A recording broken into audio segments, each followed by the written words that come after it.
Kay asawa nga nidunggab sa bana, gikaya nagkaso. The reports Eric Amaro. XFM Police Report. Police Report. Katapang Erika, mga kagalaan custom frustrated parricide, no? Ang giandam na karon bato kaning 48 anyos nga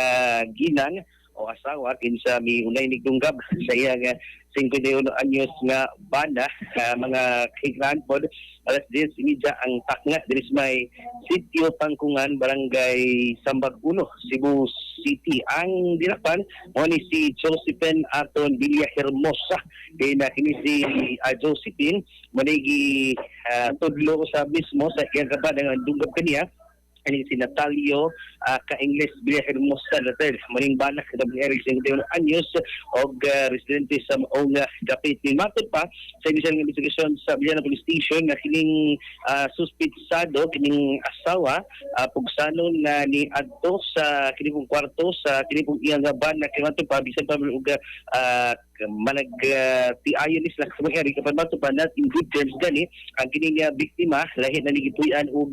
balay apaniadto ni ang suspect og daw sa nagrumintado og ipugos paggasud ang klipong kwarto sa biktima. Atol sa or mainit nga panaglalis dito sa second floor sa kining room sa biktima, ang suspect nakakuha ni siya og approximately banabana 9.5 pulgadas nga kining kitchen knife og makadunggab yun ngadto sa biktima kinsa naigo ni sa right chest tong dughan o left hand sa iyang walang kamot katapang Eric mga kahigalaan. So mga to, ag kinbana, kinsa sa marad, ni pugong lang yun, kinako-dako maning bayhan na, kining iyang misis, ni pugong lang yung suway, ni tabang po ng mga insurance biktima, ang tagilan ni na-neutralize ang kining suspect, ni tawag kong mga tanod, o dito, ang ato pa, giposasan yung suspensado o gida sa Villana Police Station ng Santangan Nakanggong. Isuwenta nato ni siya pag-ginabi, katapang Eric kanina, nato po sa niya, magkamaho sa yun, pinasingkag o pinaastig o tubag, nga iyan lang abogado, maoy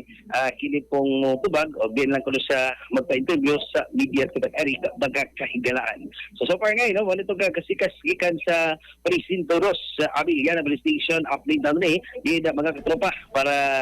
kuan gina sakto ginang yung paminsan ng mga kikila no di ay kape ang pangapi mo niya para silang mga kikilaan kape nga humot mi susensado kape nga tambal San Juan Pasco Mexilira sa Yasut Incorporated alang sa Ligusan Pilipino para sa Pilipino sa katropa Eric Marco Accident XFM Report.